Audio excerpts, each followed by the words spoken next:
Ladies and gentlemen, welcome back to the WCA America Qualifiers. We are here with 8 of the top teams in North and South America coming in, playing for a grand prize of $50,000 and a trip to Shanghai, China. So much at stake here. Single elimination, best-of-3 format. We're excited to be bringing the action today. Of course, my name is Matt. With me today is Trout joining me.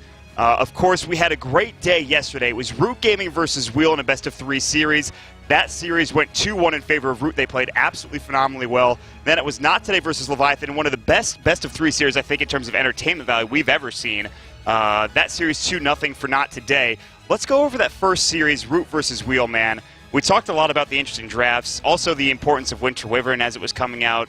Some interesting picks, which we definitely talked about, especially in that second game from Root. Yeah, I think some of the bans in that series, too, kind of led the other teams to decide what they wanted to ban as well, because we saw Winter Wyvern banned out in the next series with Not Today and Leviathan. I think it really came down to draft for the Root versus Wheel matchup. I think it was more play when it came to the second matchup. Yes. Because we saw some really interesting drafts from both Root and Wheel that I think really ultimately cost the game for both those teams, but in the end, Root just, I think, played a little bit better and had a little bit more of a sound draft overall. That game 2, Sven, was really weird. Yeah.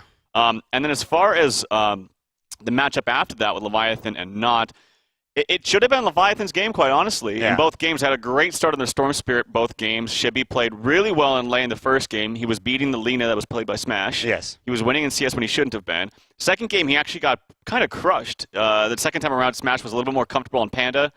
And he did a lot better. He was like 36 CS when Shibby, I think, was at like 20. Yeah. So he was definitely doing better that matchup. But still, regardless of the mid lane, he was like godlike at something 20-something minutes. Early on, yeah. He was starting to snowball and just couldn't close out with that. Yeah. There was a ton of other factors, of course, but they had a great start both games, but Not just had a little bit better team play, honestly. Yeah, I think that's the case. We talked so much about supports in that series, and Not Today's supports were on top of it. Misco and Stinger, of course, being really, really solid. So they'll move on to play up against Root. But going back to that series, Not Today, you also talked about Ifrit on the Broodmother. We talked about that a lot yesterday. Right. Jenkins mentioned how it was one of the most annoying heroes to play against because Ifrit plays it so damn well. But Ifrit was an unstoppable force for about the first 10 minutes of that game. Then he kind of got shut down for a bit. Leviathan, and I said this before, they had the game, man. They had that game. 72 minutes in, they had the buyback advantage. They had the racks advantage. All they had to do was just take one fight, and that's the game over. Yeah. They just couldn't do it. And they also, I think, had the better draft, too, to what Not was showing. They picked up a very early Broodmother. First overall, they snap-picked it right after a Storm, of all heroes, picking a Broodmother into a Storm. Picked it first, gave them tons of time to draft around the Brood, and they did. They picked up Spirit Breaker. They picked up Clock, who's okay, not in lane. That's how, I think, they kind of got the ball rolling. They put Brood against the Clock and did really, really well. Yeah. But, yeah, as you mentioned, it got stagnant around the 10 to 25, 30-minute mark where Brood couldn't do anything more because the threat of a Spirit Breaker was just way too high. And they had the Nakes as well, which was not too good against the lineup that they had as well. But they just played really well in base defense. They were very, very strong in base defense. Their item pickups on the Nakes, especially the Lifestealer, with the Blink, Scotty, Basher, and MKB was just... That was a big part of the reason why they won. And then, of course, Game 2, as you mentioned, the support play with Dazzle and Venge was just really, really good. Yeah, the Graves came out, and they were phenomenal coming out from Not Today. So, again, like I said before, Not Today is going to move on. They'll play up against Root. That series will be tomorrow. We're still getting in the lobby, of course. Sometimes with Dota TV, it breaks a little bit. It's a bit finicky. We're going to get in there in just a second. Our matches for today, our first one on the docket, NAR versus eHug. Very exciting matchup. 2 top-tier North American squads going toe-to-toe.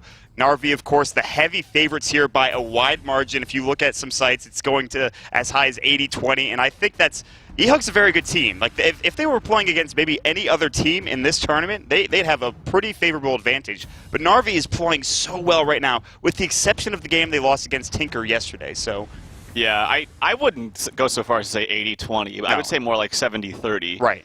But regardless, the point stands that I do favor Narvi in this matchup. Yeah, same could be said for me. Narvi, of course, playing so strong. Our second matchup of the day will be Summer's Rift versus Void Boys. We're excited to bring you that matchup. But first and foremost, let's get into the draft. We're now underway here in this best-of-3 series. This is, of course, just the first round, okay? So next round, obviously, you get a bit more. Maybe you get to that third-place spot. We'll see how things turn out there. But for now, it is going to be these two teams going toe-to-toe for this best-of-3. NAR V2 versus eHug.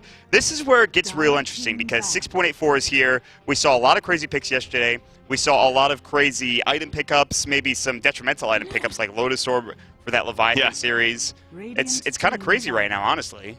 Yeah, and I will say if there's any time, if you're if you're scared on like who to bet on or who you want to win, if there's any time that the underdogs can take games off of the more favored team, the more stable team, it's now. It's right at the beginning of a patch because, you know, maybe they've experimented a little bit more with the patch and they found something that they think is really, really strong and the other team doesn't know about.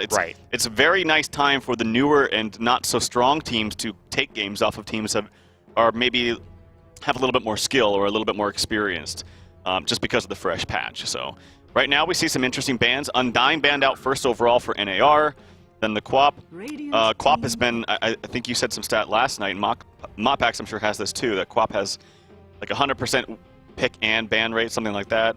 And then Team eHug, they go with the Zeus, and then actually the Ursa. So that's an interesting one. The Ursa ban is something that, again, I talked a lot about this, and I think yesterday in doing Canada Cup as well.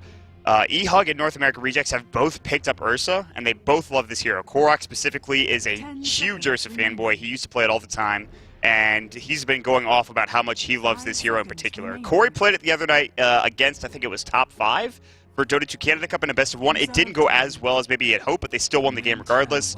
And there it is. There's the Winter Wyvern coming out, the Shadow Fiend as well, or Wyvern, whatever you want to call it, by the way. But Team eHug get off to a fast start. That is a very, very good hero. We talked about it yesterday. I definitely like their opening 2 heroes more than the Wisp pickup. The Wisp is pretty ballsy when you pick it first overall. I think it's okay picking it. The only times I've seen it pick first overall is like Tiny picked up right afterwards. Like I could easily see Tiny picked up right now. Because you can't really, if it's not banned out and you first overall pick an IO, it's very unlikely that they're going to block, okay, they didn't pick it up, but it's very unlikely that they're going to block pick it in their first 2 without the Wisp on their team. You can, especially in this patch you can, because now I think Tiny's a little bit stronger independently now because of the change to how you can blink in and combo. It's much easier to actually get that combo onto the hero that you desire. Thank God. Yeah, it's a godsend, really. But no, they go with the Clockwork instead, which I think is fine because MSS plays such a great offlane. I really feel like he is the strongest player on this team. Every single game I've seen them play, and it hasn't been many, but the ones I have seen him play, he's just really kind of taken over the game. So if they can get a strong offlaner, and it's on Dire, so he's going to have an easier time getting the lane positioning with the cog block to the side of those trees there, and that's fine. I still think, though, that Wyvern, Shadow Fiend, especially Wyvern, like, it's such a good hero this patch. I know it's early on. Maybe teams aren't, you know, totally familiar with the hero, what he does. But from the games that we cast yesterday, and just in general the consensus around the Dota 2 professional community, this hero is a beast. Well, like you mentioned yesterday, when you ult somebody, it's not just you're locking down one hero, you're locking down anybody in the vicinity of that ult. So suddenly you have, you know, a 3-person, you know, lockdown in the sense that, yeah, they're attacking the guy, but you're not having to worry about them casting spells, you're not having to worry about them doing anything against you. So that lockdown is so crucial for Winter Wyvern. And another point which we made a lot yesterday was you don't really need items. You get a Glimmer Cape and boom, you're beautiful, but you don't need that item, really. That's the thing that I kind of learned yesterday when I was, you know, I knew Winter Wyvern was going to be a very strong pickup in this patch. When I saw him add Captain's Mode, I was like, oh dear God, that might be a little bit too soon. But the biggest thing that I noticed yesterday was that you can pair him up with any support hero. He can go with anybody. Yep. Because he doesn't need items. He zones out fantastically. He's got a nice heal. He's got a super awesome balance of abilities that work in any facet of the game. So I think it's a fantastic top-tier pickup. I really do think it's first pick, first ban material. And Team eHug got it, so we'll see what they can do with it. We'll see what they can do. I'm going to go on a bit of a tangent here, but you know what I'm surprised about is that I'm surprised Winter Wyvern was added to Dota 2 Captain Mode, and I guess a lot of people still think that Oracle is imbalanced, because Oracle hasn't been added. Well, they also broke her ult even more than it was. Her ult's absolutely insane now. I don't know why they did that. If she got added to Captain's Mode with the ult as it was changed, there'd be a riot. Okay. There would be Baltimore, basically. God. Witch Doctor coming up for Team eHug. We talked about yesterday how this hero is one of the, I wouldn't say few, because it feels like more and more often now supports getting Aghanim Scepters can break the game open, and I think Witch Doctor is probably the prime example of that. You get and Lena obviously as well is another one. Witch Doctor Aghanim Scepter can win you a game. Yes. I've seen it so often where a carry's not really doing well, maybe he's struggling, he's not having the best game, but all of a sudden like Witch Doctor comes out and he drops down a Death Ward Aghanim Scepter. It's only level 2 and it starts crushing everybody. Can change the dynamic of a game. It's huge. The game where Root picked Sven for some reason and it just didn't work out at all. They were still actually somewhat coming back in fights because of 2 reasons. 1, TC was so farmed on Shadow Fiend. Yes. And 2, the Witch Doctor ulti, which at the time was only level 1. He was still level 10, didn't have an Ags. I was like, dear God, this ulti is doing so much damage. So I completely agree, man. I think it's one of the best Ag upgrades, if not the best Ag upgrade in the game for support. Yes. It's debatable. I mean, there's heroes like AA. I mean, the list goes on. But I think that his is pretty damn good. Anyway, the next support is going to be the Rubik, paired up with the Wisp. It's important that you pick up a support hero when you pick up a Wisp that can kind of work independently. That can do 2 things. That can work independently, but also can threat with pretty good ganks around the map. Because what will happen is, if teams go aggro on you, usually you can't fight it. Sometimes you can, and that's great. But if you can't, then that means you usually have to pick. You have to do 2 things. You have to pick a 1-position carry that can do okay on its own. That if they go aggro and your support's like, dude, I have to leave you here, you have to just kind of soak EXP. You have to make sure that hero's like a Quap. That's a perfect hero for that situation. A Slark is okay. You can also just dodge it and do your dual lane off lane with a Clockwork up top. Or, yeah, up top in this case. So there's plenty of different options as long as you just have a plan in mind. And as long as you have the support hero that can move around. So Rupik is good. Another hero that's okay is like Venge. Venge does a pretty good job about roaming around. Pretty bad in lane, but is very good outside of the lane and pretty good for ganking. Yeah. I'm a big fan of the Venge. We've seen her a lot still, even after some changes in 6.83. Northern Baker Rejects go for the Rubik, which is something that both Fogged and Bleak love to play. Fogged is a better IO player than Bleak, so I think it's going to be Bleak on the Rubik and then Fogged on the IO. That makes the most sense to me. We already talked about MSS on the Clockwork. So right now they need an Ush hero for what I imagine to be safe lane, and then a mid hero for Korok, or vice versa, because they can switch roles, but Ush generally has been the carry recently. So we'll see what they want to go for. They've done a lot of anti-mage, but that is banned out currently. Something with an IO would be great. He's played a lot of Tiny. Magnus is Korok's go-to item right now, or go-to hero, not item, rather. He loves playing this hero, and he's great at it, honestly. He gets so many good RPs. He uses his skewer early. He doesn't, he tries to get ganks with his skewer early on in the game. Some people will be very scared about, RPing before you have that Blink Dagger. He likes to get involved early with that. So this is going to be Korok's hero in the mid lane, and it's going to be up against a Shadow Fiend. It's not the greatest matchup at all, really. Mag's going to get kind of crushed, but he could still, I think, do well here. The matchup is pretty bad or it can be pretty bad for Magnus if the Shadow Fiend knows what he's doing. I imagine, though, that, Wisp and Magnus is kind of a weird pairing, but that doesn't mean you can't still help out mid with Wisp. You just tether, get some right clicks onto Shadow Fiend, just kind of make it a little bit annoying for Shadow Fiend to have the easiest time from levels 1 to 2 to 3, something around there. They can also just have the Wisp stay up top and the Rubik zone out a little bit at level 1. Rubik's much better at zoning. You can get your level 1 Fade Bolt if you want to, which it's not the greatest nuke at level 1, obviously. It's only 70 damage, but it won't drag the creeps. It will reduce his damage so he can't trade with you. So they have options, but I'm curious to see what they pick up their last hero. It's got to be, I'm imagining, instinctively you want to say melee carry just because of how strong the power is. We saw Ush play Tiny the other day without an IO on his team, and he crushed it. Maybe he goes for the same thing this game. There's no Tiny man. They could easily go Tiny. Yeah. Oh, yeah, they easily go Tiny if they wanted to. I'm actually surprised it's not banned out, to be honest. Because Tiny with Empower, plus the potential of Moon Shards as a 7th item, could be pretty scary. So that could be an option. They could also go for a PA. PA's been indirectly nerfed this patch, though, with the addition of this Silver concept Edge. of, Silver Edge and that whole evasion business, but it's definitely an okay option. But melee carriers are good. Gyrocopter's actually not too bad with Magnus. What about CK? CK? Oh, yeah, it's a melee hero. It's good with Wisp. I think Empower is pretty good on CK as well, too. When you empower, I don't think this works. When you empower and then it phantasms, it doesn't keep the cleave, right? The cleave goes away. It should, anyway. I don't know. You can empower in BKB and it stays. I know they changed that last patch. I don't know. Which was one of the reasons why Magnus has been so good. Yeah, Magnus, you can empower BKB. It's fine now. They changed it. Gyrocopter is going to be for eHug, and there is going to be the Tiny, which, I mean, that's the most obvious choice in the situation, I think. Not too surprising right there. Yeah. I mean, Tiny with extra cleave on top of his Ags and having an easy lane. The beauty about this lane, too, is that, like I said at the beginning, when you show a Wisp early, you can have the potential to get aggro tri-laned. This is actually not too bad of an aggro, of a tri-lane. Tiny, Rubik, and Wisp. It's not terrible, not the best. But if you get levels up in that Tiny, like level 3, then you can easily contest and kill like a support hero that's out of position, because you can punish their movement with extra movement speed from the tether. So it's a little bit more difficult now to go against that. I'm surprised. I wish I could see now what the last ban was, but I am surprised that they let the Tiny through up to the 5th pick with the. You know, they haven't picked their carry for 4 whole picks. They picked Wisp overall. Yeah. Seems like the go-to ban, you know? I thought I was going crazy. I was like, how is there not a Tiny ban here? And I thought I just missed it or something, but no. For North America Rejects, they get a free Tiny 5th pick, which it feels like they went to big lots for that pick. They got the value out of that Tiny in the last pick here. And especially with the Empower 2. Early on in the game, he won his Aghanim Scepter, but Empower is going to help him get to that point. Be able to take stacks a bit easier, maybe just farm across the map a bit easier as well. We do have a bit of a pause here. I think there might be someone in the restroom. That seems to always be the case when it comes to things like this.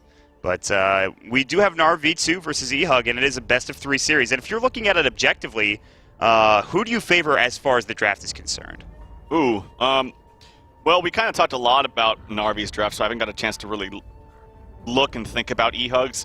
I loved their opening as the pause is going now, or going away now, I should say. I loved their opening with Shadowfiend Wyvern. I liked the Witch Doctor afterwards. The last 2 picks are I can't say even bad at all, because I think Phoenix is really, really strong if you know what you're doing with the hero. And then the Gyrocopter has been pretty popular in this patch, just in the couple games that we've seen. I think their draft is okay. I think it's fine. And they do have ways actually to. I was going to say, if they get caught out with a Clockwork Hook, do they have ways to save him? And I guess they have the 3rd spell from Winter Wyvern, although it's going to block. It only blocks physical, so I guess they will still get hit by the battery assault, but it's still going to heal them at the same time. Yeah. I'm wondering if MJW on the Witch Doctor, who has now switched over to support, I'm wondering if he goes for the Maledict or the Voodoo Restoration build. The Maledict seems more common now than it used to be. Yeah. I'd almost say it's built, or it's done a little bit more often than we see the Voodoo Restoration. Although, it's tough to say. I like Voodoo Restoration more times than not, I have to say. Unless you have specific situations where, like, if you're in the laning phase and you're going to get that kill, you hit level 2, you're waiting to put your point in something, and you're like, I can get a lot of extra damage if I level this up now, and then you kind of go from there. It's one of those heroes where you don't go into a game thinking I'm going to get this unless you have a very clear-cut like healing tank draft. You hold the point. You just kind of wait. You hold the point and see how it goes. Yes. And he's actually going to put the cask up onto 2 heroes, but it looks like they are going to let this rune go to the Wisp, who gets it for a fast bottle. Yeah, that is key in almost every matchup when you have an IO on the other side, is securing that bounty rune. Like, you have like 625 gold or some amount of gold, and then all of a sudden you get that bounty rune, boom, you're up to your bottle already. And that is a key item for IO. It makes him so good. I'm really surprised that they didn't contest that earlier with more heroes, because one, Wisp is very weak at runes. He has no armor, and then yeah, Tiny is great with Wisp combo, but he doesn't do too much damage in the beginning. He only has 1 nuke. It's not that impressive. And Pandago comes over here to try to zone out, and he uses Arctic Burn, and he might even get skewered. It was really close there, but he didn't get anything out of that Arctic Burn. No auto attacks, nothing. So a little bit of a waste there from a long cooldown spell, unfortunately. Yeah, Pandago not getting it done there. Almost got skewered back, like you mentioned. Arctic Burn, long cooldown. Korok's positioning was pretty critical there. He is going to miss a lot of CS, and so Justin off to a very fast start, going for that early Wraith Band, getting, of course, up to 7 Necromastery stacks already. Yeah. This lane is going to be devastatingly hard for Korok, honestly. At the very least, even though he didn't get any damage out of the Arctic Burn, you could actually see Korok going towards the skewer animation. Yeah. So SF knew that he couldn't get harassed, or he didn't have to worry about him timing his last hit to Nice with the nuke coming out from Magnus, because he knew he had skewer. Yep. So it actually kind of helped him a lot. Yeah. And so so now that's he's a up fast start. He's up to 10 CS right now. Yeah. In total. The 7-3 start for Justin. He changed his name, thank God. It used to be like Gamer or something or other, and yeah, I don't know. It got confusing for a period of time, but it is Justin. I think he's also, this might be a different person altogether. It might be 272. I might be wrong with that. Like or some set of numbers. It was 3 numbers that he had for his name for a period of time in NAL, I think. Might be wrong about that. But I have no idea. I think it was. Yeah, I think you're right though. Anyway, a miss CS there, unfortunately, from the first Shockwave. He's level 3 now, so the Shockwave's going to do a little bit more damage, but this is what I said. Like, even without the help from Wyvern to the first level, although it does help, just kind of giving a little bit of pressure, giving him free CS, he's up to now 18 in total, 11 and 7, Magnus at 3 and 0. This is not a good matchup for Magnus. No. This is one of the things that I said at the beginning. There is a haste rune. They spotted it out. They're pinging it out with a nice ward. SF should know this, and he kind of backs away appropriately. So, a very nice laning stage setup here for eHug. I've seen Korok struggle in this matchup before, and it's really not been an issue at all. Oh, they're still going in. Battery Salt's going to go through, but here's MJW. The Shockwave's going to go. The tether up, the overcharge as well. We'll have the skewer, the right click. They don't even need it. First blood from MSS. They go anyways. They want more. MJW looking to go down, but he actually says, I need to back away. Korok skewers out as well. Take one more tower hit. Now gets overcharged. MJW chasing down Fog. He won't find anything either. There's the Shockwave going in onto MJW. They'll back away. Korok going in. And MSS is he is a man, dude. He goes in. Yeah, the raise just wasn't working. Like, he was trying so hard to just get that Z raise. And I think maybe if he just tried for auto attacks, he would have had a little bit more damage put on top of him. And maybe could have turned it better that way. But the addition of the Wisp there to help him out was really, really huge. I don't think if Wisp was there, they get that kill at all. Oh, God, Pandago. That's a level 2 battery assault. Cogs will go in and they'll catch him. MSS is going to eat his way out, though he knows that MJW is nearby. He doesn't want to take on 2 heroes at once. That could have been a kill for MSS. He's playing pretty top tier right now, making some really solid plays in the side of Narvi. But really good support rotations from eHug. MJW being nearby, Pandago as well to support the Shadow Fiend if he does get ganked. How are the side lanes doing? You look at the Gyrocopter, 24 last hits. He's up there in the top. 21 last hits for Ush. So he's either missing a couple, maybe he's getting denied by the Phoenix, who is getting zoned out pretty effectively. He's only level 2. There's the Fire Spirits, Bleak, and Phoenix going toe-to-toe. Now they're looking at Telekinesis. They're going to bring him back. There's going to be the Avalanche, the toss as well. Is it going to be enough? It will. Ush brings him down, gets the kill. It is 2-0 for an RV. I don't know why he stayed there. Like, when you're going for harass like that onto the support, you need to also be looking at your peripheral vision about what the carry's doing. If they're sitting there not making any movement towards you, then you can be a little bit more greedy and try to be aggressive. But he saw him running towards him. He should have just hightailed it and ran out of there. Although it was a pretty nice, quick telekinesis. But, I mean, what did you expect? Like, that was just going to happen. Yeah. So, bit of a misplay right there. The fact that it was that low as well, he was at like half health also, it's kind of interesting that he went up that far in the first place. Regardless, he makes a mistake, he goes down to the top lane. As an off-laner, you're allowed to go down from time to time. You're expected to die occasionally. So, meanwhile, for MSS, he's having a great time bottom. Although not the most CS in the world, 6. He does have a kill to his name. He's already got his boots in battle. And that's really all you can ask for a Clockwork. Maybe get fast tranquils into like a 4-staff later on down the road. But as it stands now, MSS is having a great time. Yeah, he's getting good levels. He actually comes in. There's a call down. 6. MSS is about to fall. Black Cannon's going to go, and they can't dive any further. Corey is going to back away. They'll take a couple of tower hits. He'll salve up. The flare does not cancel the salve, by the way. MSS getting a little bit too greedy, too over antsy. That level 6 coming up for the Gyrocopter. That's too much to deal with, and Corey almost gets a kill there. Yeah, almost, but just he doesn't, and he makes him waste his ulti. MSS is still getting good levels. He's going to hit almost level 5 here. And actually, this wave is not being pulled or anything like that by the support, so he's going to hit level 5 off of this. Oh, he's actually walking back to base, so wants to fill up his bottle. He's going to nuke a little bit, but he's doing just fine in that lane. Definitely doing better than the Phoenix, who just fed out 1, and he's not even level 3 yet, so. Oh, God. The life of a Phoenix. That's just super rough. Although mid lane is being really crushed right now. 45 CS compared to 19, and he has 0 denies on Magnus, but 10 for SF. Is his jungle being stacked as well? Yep. MJW stacks this for this is going to be a 1, 2, 3, 4 stack. Quadruple stack, if he gets this correctly. And then they got a triple stack in the main hard camp as well. So SF is going to have a very fast surge of items, or gold, I should say. And I'm wondering what he wants to go for as far as items as well. I don't think Yule's is actually that great here, because it's not really going to help you that much against Clock. Honestly, Force would be great if you really wanted to. It sounds crazy, but it would be good against getting onto Cogs. But the more standard thing is like Mech BKB. Mech BKB is fine. Could even rush a BKB if you wanted to, but most teams don't do that now in this patch because you desperately need those charges of BKB in late game. Yes. And the mech seems very good, I think, early on here for an SF. That seems to be the item, man. That's what we've seen a lot of anyway.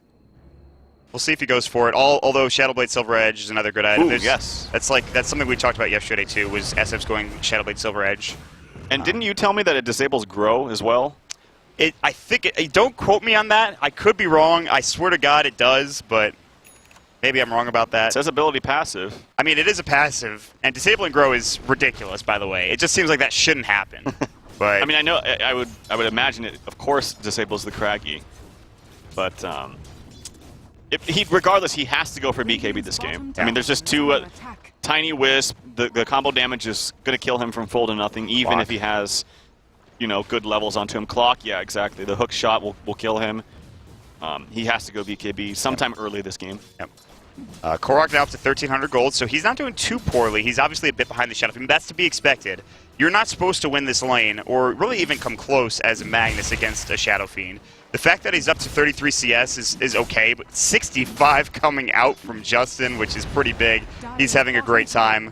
A lot of those are going to be jungle creeps, but nonetheless, that is very, very solid. TP bottom in. Now they're going to go on to Chad. Arctic Bird. Chad just gets blown up. That TP, not great from Bleak. MSS might be done next. Gets the overcharge. Buddha Restoration, but there's the Cold Embrace. They've got to leave now unless there's more TPs. There will be Korok in here looking for Corey. They will find him. RP's going to go. It'll be a 1-for-1, and that's much better for eHug. Great rotation. They will get the TP out on Pandago. That could have been a lot worse coming out from eHug with that dive, but excellent TP coming in from Korok at the tail end of that fray there. Yeah, the problem too is that like as a 1-for-1 carry for support, they made some rotations, used RP, but they're not really getting much out of the other lane. Like I guess Shadow Fiend is farming, but he was already farming. And where yeah, I've seen that video. We're commenting on an item from Tiny. It's the autographs though. Oh, I see. Yeah. But the Phoenix isn't getting all that much out of this lane. He picks up a haste, actually, putting some damage on the fog, a ton of damage. He tries to tether away. I think he's dead, though. Yeah, nice raise coming out from Justin. Skewer out from Korok. They won't be able to chase him down. MSS has hook shot, but he's kind of far away. Justin, he's going to be sitting behind these creeps. Going to be hard for MSS to get up front and get ready to go there. And it looks like he won't jump in. So Infinity rotates out. He desperately needs levels. He's level 3, almost level 4 at least, but still, God, that's not great. Frankie having a rough time, dude. Yeah, they've kept the lane pretty much static up in this top lane for a long time, and he just hasn't been able to get anything. I see this a lot, too. The extra tether movement speed onto the Phoenix. He's not going to be able to get the dive away. He's easily dead. That's just another easy kill coming out from us. Really well set up coming out from Fogged and Bleak to get it done there. So this is one problem I see with Phoenix all the time, especially on Radiant. Because Radiant offlane, you just have less room to work with. The creep waves will naturally go closer to the dire side. I just never see Phoenixes do well in this lane. I really don't. And Phoenix doesn't really do that well in lane anyway, even on dire side, but because he's primarily a stronger hero like in the mid to late game. But this is not a start you want to have regardless. I mean, how is he going to get his levels now? He's got to hope for a team fight that his team takes, and he gets a couple levels off the back end of that. Because he's not going to be able to get levels. Maybe he could leech them here mid. I think, what's Korok at? Is he at his blink? He went Arcanes first, which will solve all of the Magnus' mana issues, so that's nice. Really good with Wisp, too. Yeah, that's huge as well. But it will take him some time to get up to that Blink Dagger. Maybe 12, 13 minutes if he doesn't die, and he gets maybe a couple kills as well. We'll see how things transition. All the meanwhile, Justin continues to kind of run away here with this CS advantage. He's going to have mech. In fact, he has it already. The recipe is now in his stash. It's ready to go, and he'll fly it out pretty soon, so he's having a great time. Gyrocopter also having a pretty good time. FaZe, Helm of the Dominator, Ring of Aquila. Nothing else for Corey yet, but that could change here in a couple of moments. Yeah, I'm wondering too what kind of item build. Oh, he's going for the old gyro build of stacking and phase boots for ancient stacking. Yeah. But as you were mentioning, I usually see the good teams kind of stack regardless, whether you have the Helm of the Dominator or not. Yes. And there's no stacks right now. I say that MTW, it might be a little bit late. We'll see if they don't block each other. The dragons are pretty quick. Yeah. So he gets it, just barely. That's really, really good for him. So that's going to be a 2-stack. SF picks up his mech, which is really, really strong against the Wisp, because it means you can actually team fight against this relocate. I do want to point out, by the way, I did not mention this, I think, in the draft, is Motpax is joining us for stats. So anything you see pop up on the right side of the screen, that's Motpax is doing. Shoutouts to him for joining us here, of course. It's a bit late over in the East Coast, 9:30 already, so it's weird being on West Coast time, but always nice. They will go for the Tier 1 tower top lane with Ush, Fogged, and Bleak as well. Ush is well on his way to his Aghanim Scepter. In fact, he's about 1,000 gold off of it, and that's very good. Meanwhile, Korok, I don't know what he was going for, but he was way behind that tower. There's no rotations, so he's going to get away scot-free, it looks like. And he's even going to shockwave up. He's very close to that blink dagger. We're looking at 12 minutes here for this blink from Quark, assuming he doesn't die. Yeah. If there is any small problem with SF getting so much farm is that when he's spamming out mid and then going to the jungle, it does give somewhat of a free lane to Magnus.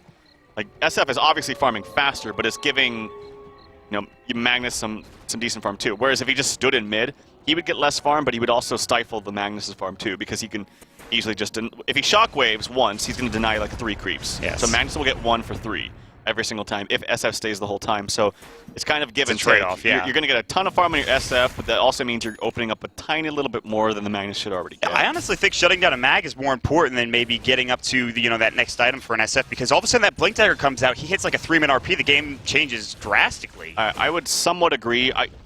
I would say if they were fighting early with this mech, like did something like he got the mech, they smoked up, went top, then they could maybe validate this mech pickup. I still think mech is the right pickup. I just don't know about letting mag just freely get farm and not doing anything on the map, because I don't think eHug have the late game. I think Wisp Tiny is way too strong, especially with mag and power. He can easily 1v5 this with the fast empower and fast Aghanim. So. Not to mention late game where we talked about it again, Moonshard being an item. Yeah. You can never we'll talk about it enough where the point where we'll start remembering it, but like Moonshard is like, we saw it once yesterday from Shibi, which actually didn't end up working out for him in that game because, well, I mean, the game was close. We talked about it already, but yeah. This, I mean, theoretically, a Tiny with a Moonshard is a lot better than a Storm, although a Storm is pretty good with a Moonshard. Yeah, Tiny's just perfect for it, though. I mean, this hero really wants the extra attack speed because of how hard he hits with the grow. Yep. So he's got Ags in less than 100 gold. So pretty good timing. He also has a Poor Man's Shield, which is got some indirect buffs this patch. I don't know if it actually got any direct buffs, but Blink Dagger here onto Korok. There's 5 heroes just sitting mid. If they were grouped up, if they were going for this tier 1 tower, Korok would be in a prime spot. Prime real estate. They've relocated in as well if they could. Yeah. This is, I don't think that this is the... We'll see if they get this. I mean, if they get caught out with a skewer RP on... Like, look at Gyro. He could easily get separated from the rest of his team with a blink skewer out. I mean, if you're at this point, if you're eHug, you have to feel like there's a blink dagger up for Korok right now. Yeah. You have to know, and you have to be very careful with your positioning. And even then, Korok is still going to hit some nice RPs and skewers, theoretically. And also, of course, MSS on the clockwork, he can easily get a kill, too. That shockwave's so weird to me. The Night Tower here from Rubik, so that's nice. So this 5-manning of eHug is doing absolutely nothing. They 5-man, they didn't even get the tower, it got denied. They're not farming anybody but the SF at this moment. Gyro Tower's top is going to go down as Ush is just going to hit it once and it's going to fall. Yeah, actually, he tosses a creep. He styles on the tower to get it. That's nice. They're just not really making smart movement here, and we'll see if he stacks it again. He should, and he'll get this stack. So that's so that's hard all, with a Satyr. That's all fine and good. Yeah, actually, they're kind of blocking each other. He might not get this. It's going to be close. He does not get it. He didn't get it. So he misses that, unfortunately. But they're going to get out farmed at this pace. I don't think you want to trade Gyro's farm for a Tiny's with a Wisp at all. No. This Gyro's not, and he's going for a Yasha now. Okay. Maybe. I was thinking of the Drow build last night where she went SNY and then transition into, but you don't really go Silver Edge. I mean, you could on a Gyrocopter, I guess. Oh, you definitely could. I'm pretty sure you can get that out on any hero. You can get that on literally any hero in the game, and all of a sudden you're a monster. It's so difficult to deal with. Either way. We'll see what he picks up next. He has that Yasha, presumably 4 Manta style. I'd be very surprised to see anything else. We're just kind of waiting for the first big team fight. I mean, it's 2 to 4. Not much action happening. There's this big Ancient attack, obviously. Roche could be a huge point of contention for both squads. And we have yet to see the first relocate as well, or hookshot for that matter, or RP. They got the RP bottom on the Gyro, but that doesn't count. So. Yeah. But this is, I think, going to favor the Dire side in the long run. Like I said, the Wisp Tiny, and then they have the Empower as well. So if they get levels onto the Magnus, then they'll just be all fine and dandy. Oh, they see Infinity. 100%. Hookshot's going to go from MSS. He's got the Icarus dive, but the telekinesis is going to fly as well. He actually gets pushed out as the Icarus dives away. Spirits go through, and Io will not get the last one. It's going to sail through. It just misses. Fogged looking to get the kill, and he can't. Gyro will come in with a homing missile. Tether is up. Flare coming through. He snipes him. MSS gets it with the flare. Beautifully done. Calculated. Meanwhile, Death Ward takes down the Tiny. Oh, what a kill. That's huge for eHug. Yeah. That is absolutely gigantic. And now, without Tiny, this is going to be tough. The fight's coming in. Call down's going to go. Bleak in trouble. It'll hit. Now it gets stolen. Bleak's going to get it off in time. Telekinesis flies through. No. He stole Flat Cannon. It's not what he wanted. Now the overcharge keeps him alive on the backside. Oh, God. Jump in. Skewer out. Korok misses, actually. Cast going through. Blink Dagger still down for 6 seconds. Still a 1-for-1 trade, but the trade heavily favoring eHug right now. They won't get anything else out of it, but very close. There's some kind of miss spells and whiff spells. Pendago cast his ult on the Wisp, which I think he could have just cast on the Rubik and killed him. And he cast on the Wisp, but didn't really do anything. There wasn't a hero nearby. So that was kind of a wasted ult, and then the Skewer just was totally off the mark. I'm not sure what Tiny was doing down there bottom. Maybe he just got really greedy for the tower. He did get the tower kill, but trading that for your life, especially, I think, did MJW get the kill? He did. So that means he's well on his way to his Ag. He's halfway there. Oh, my God. And that's really the big transition to teams that look like they don't have much late game, and then you're like, oh, wait, I forget just how strong this Ags upgrade is on, like, your AA, in this case, Witch Doctor. And it's a huge thing to be happening for the other team if your supports get farmed like that. So you can't give up big kills on high net worth heroes like that. It's not as big as it used to be in 6.83, but it's certainly still something important. It's a roadblock for an RV. For eHug, it's an opportunity. What they do with it remains to be seen. BKB is now done for the Shadow Fiend, which is really good timing. That just shows how fast Justin is farming. And actually, the Tiny's farming a bit faster in terms of just straight up GPM. So I don't know if that's super unusual because there is an Aghanim Scepter up for Tiny now. He's got a Hyperstone as well. He can farm very quick, especially with Empower as well. Yeah, Empower is only level 1 right now. But obviously he's going to get it a little bit faster here in a second. Got a Haste Rune and a Force Staff now for the Magnus, so he is exactly where he wants to be. Like, he's got perfect items. The one thing, too, you might see in this game, and I've seen in previous games, where Magnus will have these items, and then he won't farm very much for a long period of time in the game. And then you're thinking, oh, his farm is really low, but he doesn't need much more than this. Like, this is kind of your bread and butter. Refresher's obviously nice. BKB is great. Yeah. But this is like your bread and butter. Yeah, we'll see if they can find a kill. Calldown's going to go. The hook shot coming through. Relocated. Calldown doing work, but look at Jaro just get melted. Skewer, RP onto 2. They don't get the third. Nice cold embrace. Ush taking some damage. Might fall again. They even have the Fire Spirits. Good turn. Good Phoenix Egg coming out. Infinity just getting that off. Korok looking to fall as well. The last couple of right clicks to the urn. He'll bottle up, but it's not enough. He's going to go down. And Infinity gets the triple kill. Frankie getting it done. He's up to 2,000 gold now. What a fight again from eHug. The first big one of the game. Yeah, and I'm wondering if this is maybe a lack of research done from Narvi to eHug, because if you've watched eHug games, you will know that they sit behind heroes a long time. I've noticed this. They really like to bait, and there's no better there's no better hero to bait than it's a hero against a Wisp relocate. Like, it's really, really strong to do that. There's a drawback to that. If they don't bite, if they don't take the bait, then you just sit behind there and you don't farm anything.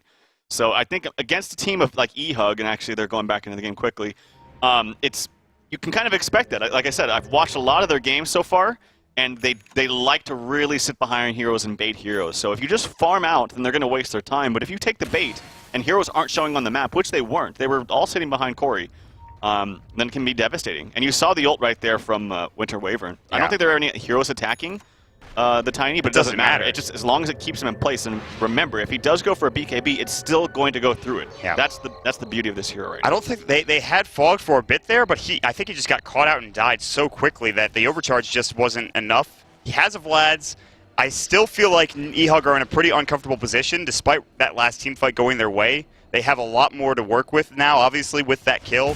With those couple of kills, I should say. Ush really wants this stack, and he might be able to get it, too. He'll take the Satyr Tormentor. The overcharge is going to go through, and this is his stack.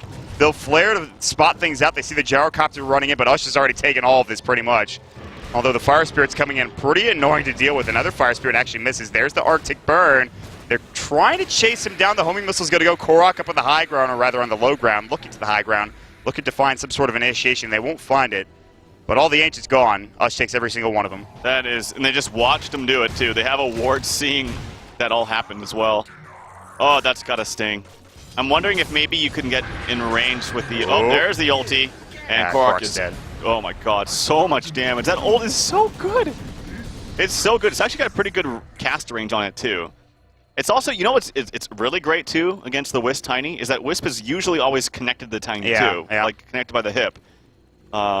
and you can usually get him to attack him as well. It's not really so much about damage, because it's actually only you do 70% less with a recent change to it, but it's more about just wasting the other hero's time, you know? So it disables 2 heroes, essentially. Yep. And for now, though, I will say for NAR V2, they've been in this position before where Ush has been the top in net worth, and even by a wide margin, and then the next couple of heroes are a little bit down. Ush has been able to carry games easily, honestly, in the past couple of days. He now has an Assault Cuirass at 21 minutes into the game. That could have been faster had he not died those 2 times, the last couple of fights. We're going to see the classic trade of the Tier 1 tower top lane for Roshan coming out for the side of NAR V2. Ush will have an Aegis to work with, so team fights are going to be a lot better if Korok can get a huge RP off.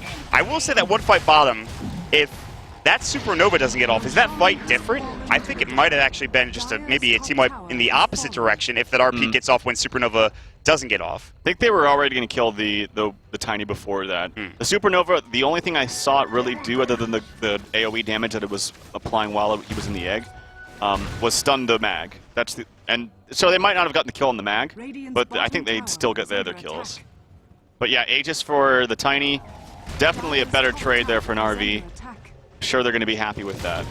And they get the Tier 2 bottom as well. The Tier 1 top was taken, but there's just no push from eHug right now, as you can clearly see. The Shadow Fiend kind of a little bit, but they're going to the high ground. The Tier 3 call down will go. It'll clear up this creep wave, but Ush puts in so much damage. Look at the Tier 3. They've got to use the glyph for this at 22 minutes into the game. Ush will get Fire Spirited up, but he will back away. Korok even has a double damage. Not the best on a Magnus, but you'll take it. He was looking for maybe an initiation, but actually just empowering and backing away. They don't want to go for too much yet for an RV, even with an Aegis. That's way too much damage on the Tier 3. They definitely should have had people back there much earlier. That kind of damage shouldn't happen, so they need to be a little bit more prepared next time. I think BKB is coming out for Gyro, which is... Oh, no, not the full recipe, so he's only got the Mithril Hammer.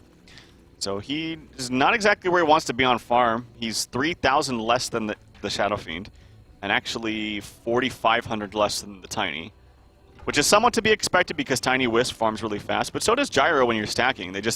He's died twice, hasn't had the most CS, has been having to kind of defend a little bit, so... And we'll see if he can do much more with the BKB. His damage is not going to be high, but at least he'll have the magic immunity.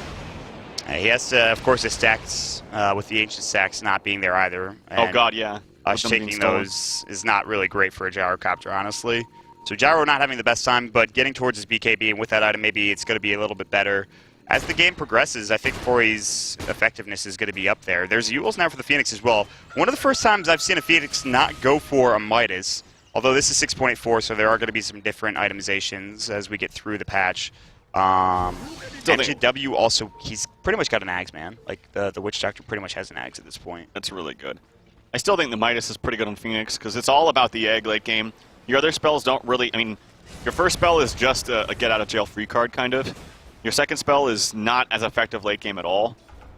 Heroes build BKBs, the damage is like not really that great, and yeah, so BKBs will kind of counter that. The third spell is okay, but it's a little bit harder to use. It's a little bit less practical. It's all about the egg, and so you just want those levels. But he's almost level 11. It's going to be there. That second level is going to be... He's spotted out right now. Yeah, they know he's here. They're going to find him. Oh, they won't. Ush walks through, but I don't know if he saw him or not. Maybe he got fogged. Icarus dive. Korok's going to find him on the other side, who is invis with, of course, that rune.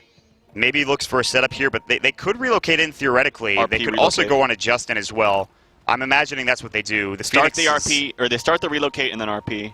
Yeah, I think that's exactly what's going to happen here. There they go. RP will go. They get the shockwave as well. Relocated. Hookshot flies. Goodbye. We'll see you later, Justin.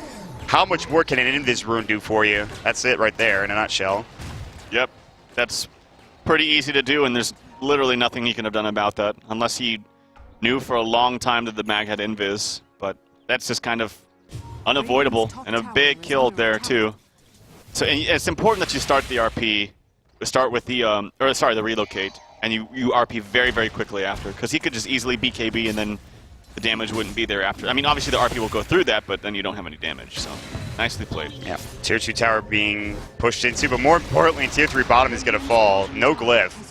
Melee Rack's exposed. Ush is going to actually avalanche and just try to get out of here, but he looks to be in trouble. They could try to... Nah, they don't have relocate. Ush might lose his Aegis here. He's going to try to turn and fight this.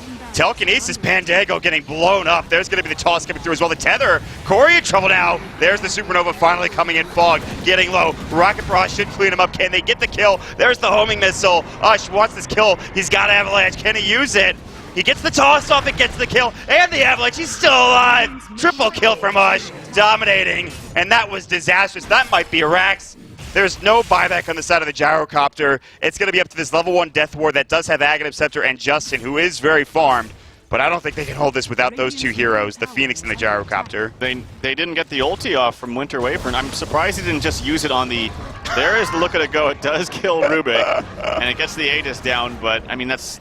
Bleak. He gave it the old college try, and he did what he could. They do have a Rax down. They might be able to defend this ranged Rax. Avalanche goes, tossing out there from Ush. The ranged Rax just gets destroyed. Assault Kuros, BKB's up. Look how much damage he's hitting for. 294 plus 24 without Empower on currently. Ush is a monster truck at this point. They didn't even take the tier 2 mid or top, but they get a full set of racks, and that value can't be understated at this point in the game. That is so huge for an RV. I think they just need to be a little less, or a little bit more liberal with this ult from Winter Wyvern. If he casts it there, yes, he has the Aegis, but you can't just run in there and die without casting your spell, because then it's useless completely. It's actually more useful if you cast it and then take the Aegis. What I see a lot of teams do is they're like, in order to remedy the problem of a big tanky hero like this that has Aegis and you don't want to use all your spells, is to still use it and then just be ready to kill him a second time. As long as you don't expend absolutely everything, then you can have the tools to combat that. Did he have BKB throughout the entire fight, or did it get delivered after? No, I think he got delivered after the Aegis expired. Like he was ready on a courier. Are you sure? Well, because he did just pick up a Crystallis as well. Yeah, but no, he had the BKB before the Crystallis came out. I know that much. I don't know. So I don't know if he had it after. He's also got 1,700 gold. There is a Smoke of the Sea gank that is going to be spotted by Korok. He sees one. They actually get the kill on the Bleak, probably. No, not even probably. He's just dead. So 5-minute smoke rotation, picks up a kill. It's not the biggest kill in the world, but a kill's a kill at this point. They need something. I think that's fair. Yeah. The damage has been done, though, man. Like, that being down a Raxus early on in the game, it's way harder earlier because you don't have the farm and the tools to push out lanes as much as you do, like, say, 45 minutes in. So. And it is a side lane of Rax. It's not mid, which we talked about yesterday. How important that could be. So the tier 4s might start falling. Of course, there's a lot of huts. BKB's going to go, and Korok actually gets used up. He's going to force away hookshot onto the Phoenix. If he can use his Supernova, he has to. MSS is going to force out, so Supernova not in the best spot, but eHug are doing a nice job zoning out the side of NARV. However, they're the ones pushing in. They're the ones that need to take these towers, so that does nothing. NARV hold. They're looking for more. Pandango is probably going to fall here. Cold Embrace, the toss is going to go to the Spirits as well, and he's just going to get right-clicked down after that Cold Embrace ends. It's actually Bleak who gets the kill with a Fade Bullet at level 4. Meanwhile, MSS still chasing down a couple of heroes. No Aghanim Scepter, so he can't find a hookshot. He already used it to get onto the Phoenix earlier on in the engagement. But this should be a tier 2 tower probably for an RV. Yeah, you can say, I mean, obviously it was a win for an RV, but I think they could have got a little bit more out of it if just, they could have just used the RP on one hero. Like Gyro's up in the front, RP him back, and then you just kill him. And then they're fighting 4v5 against a hero that has 7,000 more net worth than the next highest that you have. So a little interesting that Korok didn't expend the RP, but at the end of the day, it doesn't really matter. They still got a 1-for-0. They're still gigantically in the lead. And they can play this as long as they want. They have Wisp Tiny. They have the late game. I'm not expecting to see another Leviathan-esque game coming out here. Things could happen, but with a Tiny, I think with as farmed as Ush is, and with, of course, the threat of an RP at his back, and of course the BKB is going to be coming out soon for Korok as well. That's just too much. They're going to smoke up. They're going to go all the way down bottom. They draw the line. You can see Ush is like, we're going to head down bottom. We're going to finish this game off. If they get a couple kills, this game's going to end. Although Gyrocopter and Justin on the Shadow Fiend both have buyback, I don't think that's going to be nearly enough. And they might find Justin now. Ush is going to walk in first. They're probably going to wait for Korok to initiate. His smoke broke. I'm not sure how. Yep, Phoenix walked towards him. So Korok was a little bit too far up and unfortunately broke the smoke there. So there's not going to be any kind of sneaky plays here. Maybe they just wait for Roshan, and, I mean, that's going to be friggin' huge. I think it's only going to be the second, though, right? Yes, you're correct in that. So, no cheese, but it doesn't matter. DD, they might save this, give the bottle to, yep, they're going to give the bottle to Ush. He's going to bottle it up. No Roshan just yet, but I think it will spawn before the DD has to get expended anyway. So. Yes. Well, that's huge coming out. He's going to hit for 750. No, that's without Empower and Overcharge. You say that so casually. Yeah. You say that with a straight face as if, oh, that's not that much damage. Truly, he is a giant rock. And he's feeling himself. By the way, I want to talk about Grow.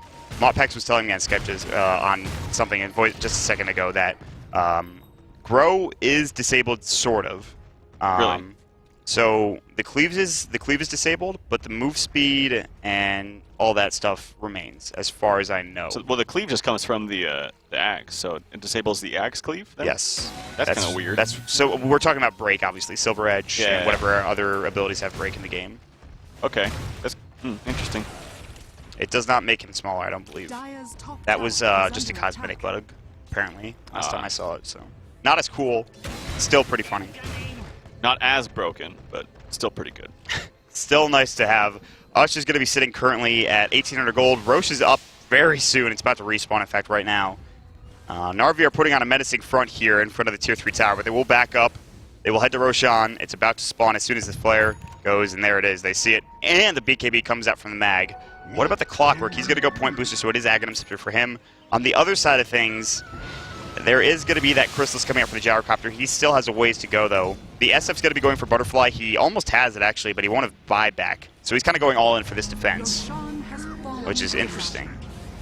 Yeah, I wonder if he's even going to complete this Butterfly before they start actually knocking on the door of that next Tier 3. He needs... Oh, they did reduce the cost of the quarterstaff a little bit, so maybe he will. How much is it costing now? Costs $875. Yeah. Okay, just a tiny little bit. Was it $975 last time, I think? Last batch? Maybe 100? I can't remember. Tier 3 tower. Oh, God, it gets like 4-shot, although the Fire Spirits and the Homing Missile stopping it from being too disastrous. They will use that nice cast, and it's going to bounce to a couple of heroes, just Korok and Ush, actually. Just going to keep going. It's going to play tag with the paralyzing cast. I don't think this is one of those situations where it's like a bristleback and you're like, just ignore him and go for the team. I think when he knocks on the door like this, you just have to kill him.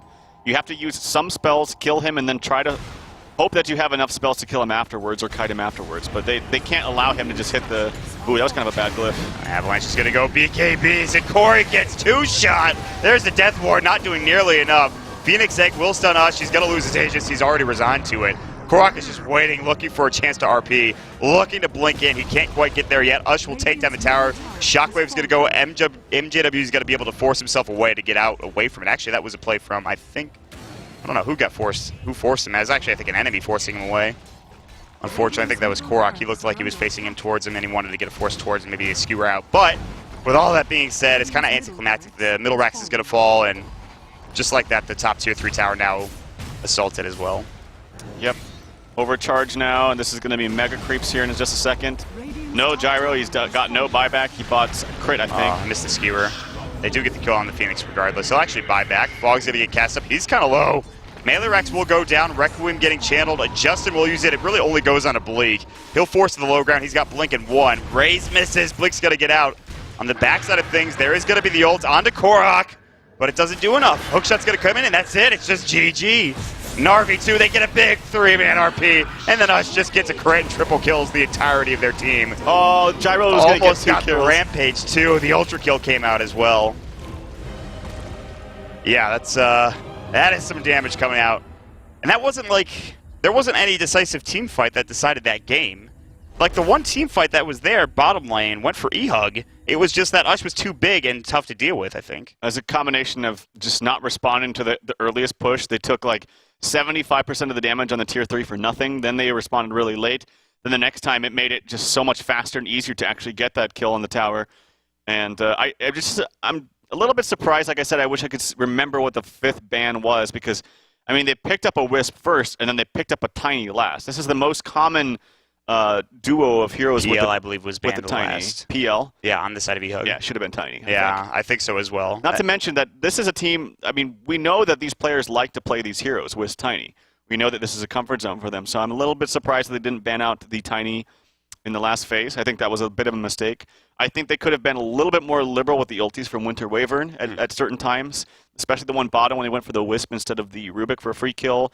And then when the Tiny was just hitting, I know he had an Aegis, but you have to burn through that on Tiny. It's not like a Bristleback where you can just ignore him, and he doesn't do too much damage until like the 60-minute mark. He does all of the damage, honestly. He does all of the damage, really. The power comes out, and then all of a sudden your buildings are dead. That's what happened. That seems to be the case. The Aegis comes out, you don't want to fight into it, I understand, but at the same time, not the best play from eHug. They had a really solid start. Justin, we've seen so many Shadow Fiends get off to such a fast start, and then the game goes south very quickly.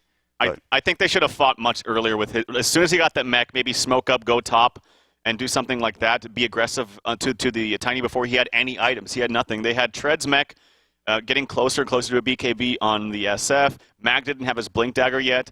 I think that was the play to just kind of be aggressive then. Gyro wants to fight early, too. This is not a hero that, I mean, he can fight in the late game, but it's not as good as Tiny. Not even close. Yeah. Also, I don't know if I really liked his items that much either. I think when we saw Gyro played by Moo yesterday for Root, I liked his items. He went for, like, Treads, I almost said Tread earned, or Treads earned. It was Treads, Drums, like BKB, Scotty, MKB, or something like that. Yeah. And he was very, very active, but this was like a very old school build, but I mean, honestly, the big disaster was them losing their 4-stack of Ancients, so what can you say? With that being said, guys, we will take a quick break. We're going to jump into game number 2 of NAR versus eHug in just a moment. Stick around. Before you go, make sure you follow us on Twitter. You can follow me at MottDota. You can follow him at Tralf Dota. Check us out over there. We'll be right back into our second game in just a moment, guys. Stick around.